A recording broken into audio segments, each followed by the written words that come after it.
Magandang araw mga idol, ito muli si Boss Vic at muli nagbabalik. Ngayong araw ay pupunta tayo ng Batangas and then magso-solo ride tayo ng year-end ride. Ito ang tinatawag talagang year-end dahil bagong taon na mamaya. So ang gamit nating motor ay ang ating rider dahil hindi ko pa siya nagagamit na bagong palit yung ating full system na power pipe ng TRC. Siyempre ang gamit nating gloves, itong ating Sphinx gloves at saka ang ating carbon helmet. Saka ito ang ating gulong Beast tire. All accessories nito is lahat TRC. Ayan. Kaya hindi natin papatagalin, sa ride na tayo. Dito tayo dumaan sa Daang Hari dahil ito ang pinaka the best way pag galing ka ng Das Piñas papunta sa Batangas. Yung aking itinerary is Tagaytay and then papapicture lang tayo doon. Gusto ko lang mag-unwind, mag-ride mag-isa.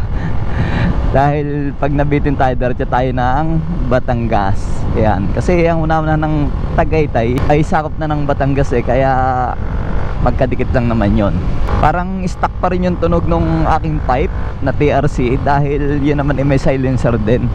Kumbaga power pipe. Pero parang may option. Try ko at gawan ko ng panibagong vlog kung may option na pag tinanggal yung silencer, tingnan natin kung ano yung magiging tunog.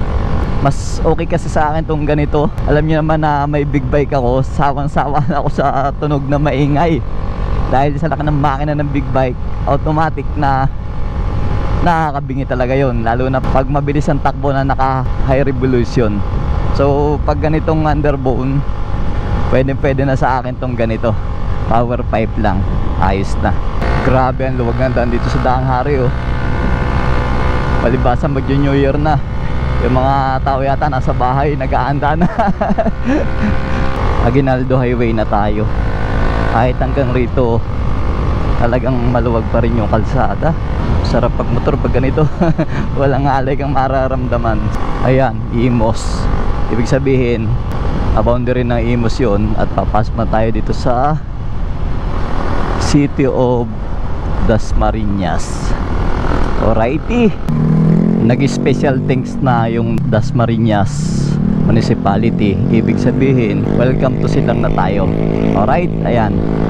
Dito sa Silang mararamdaman mo na yung simoy ng hangin ay malamig kumpara doon sa Metro Manila.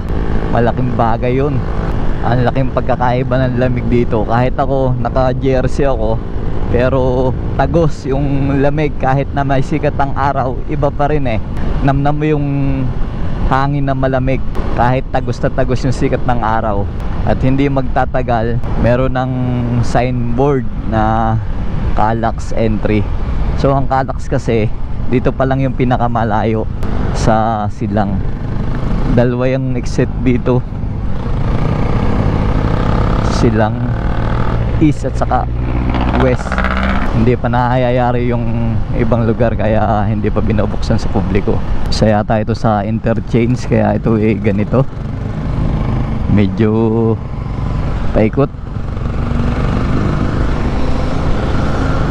Nasa bayan na tayo ng Coffee Capital. Ayan, welcome to Amadeo City. Yan, Coffee Capital of the Philippines, Amadeo, Cavite. 1 bar na lang tayo.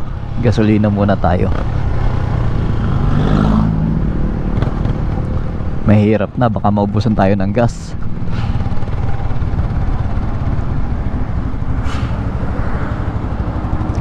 Full tank. Full tank sir.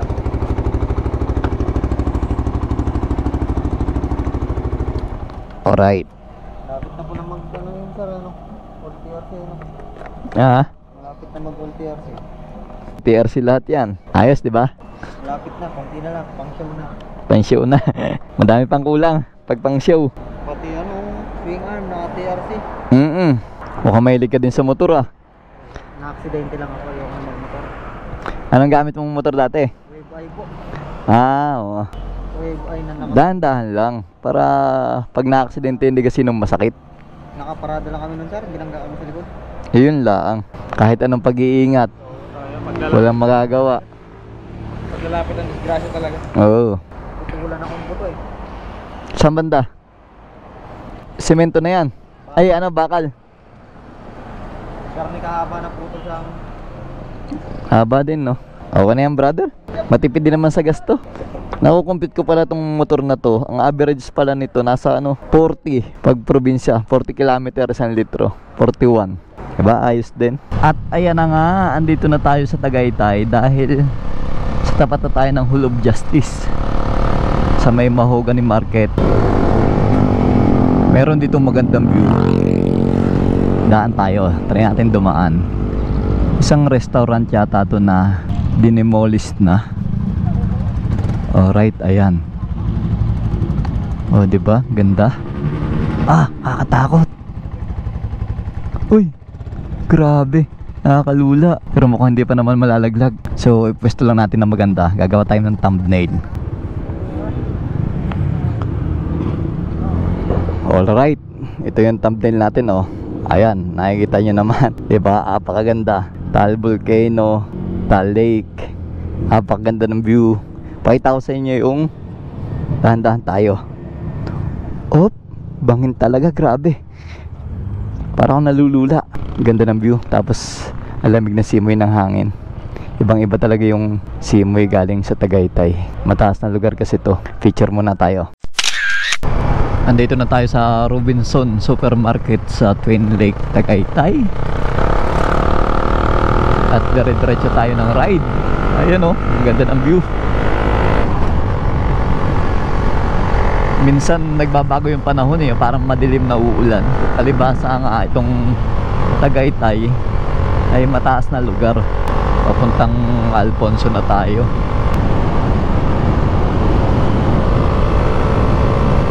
Sarap mag-ride talaga dito. Mahihikayat kang bilisan, eh.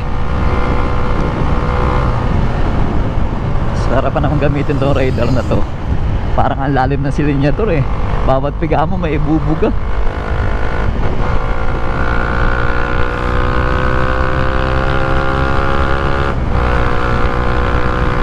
Grabe. Katamtaman tong yung tunog ng tambutso. Gustong gusto ko. Lalo na pag nagre-revamp ng konti. Suabe. TRC yan, eh. Lahat ang accessories ito TRC. Kita nyo naman yung tipos ko. Cover ng brake fluid. Oh, ayan. Ano na yan?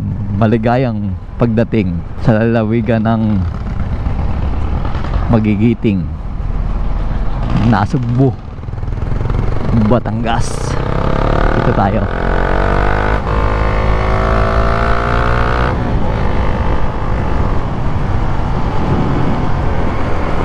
Ito yung tulay na natatanaw natin sa Tagaytay.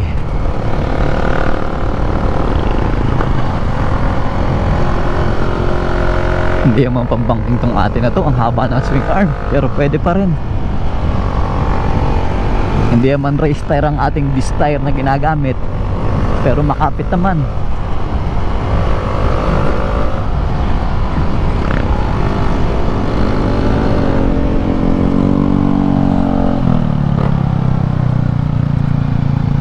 Lalim nito, sobra.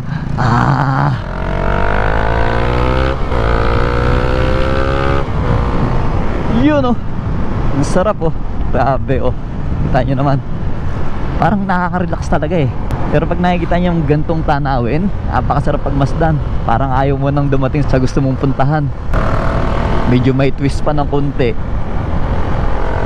yung daan, di ba? Kung ikaw ay mahilig sa banking, eh, ito yung lugar na pwede na rin. Pero doble ingat dahil left and right bangin. Ayun, oh. Ang taas.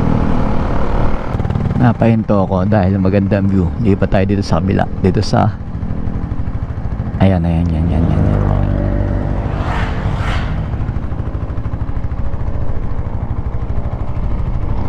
oh. Ang ganda. Simoy ng hangin. Taas ko yung visor ko para maramdaman yung simoy ng hangin. Ayan, oh. Diba? Ang lakas. Kita nyo yung mga dahon. Grabe, sarap. Okay, let's go. Ito yung pakiramdam na stress reliever talaga pag ganitong pupuntahan mong lugar. Swerte tayo dahil ang lapit natin sa Tagaytay. Pagpunta naman tayo sa bandang kabila ay papuntang Marilaki naman. Pag sa bandang kanan naman dito, pwede tayong umikot ng Kebyang. Yun ang advantage ng south. Kaya lang pag pupunta naman tayo ng north na ride ay mas advantage naman kung big bike ang ating gagamitin dahil puro expressway yun, di ba? Ang sarap ng pakiramdam. So ayan, nandito tayo ngayon sa bahay ng Kalaka. Ayan, nakikita nyo munisipyo ng Kalaka. At saka ayun yung kanilang pangalan ng lungsod ng Kalaka. Pakaganda dito tayo napadpad. Kaya hanggang dito na lang yung vlog natin. Maraming salamat sa pagsama sa akin. Alright, ride safe everyone, happy new year.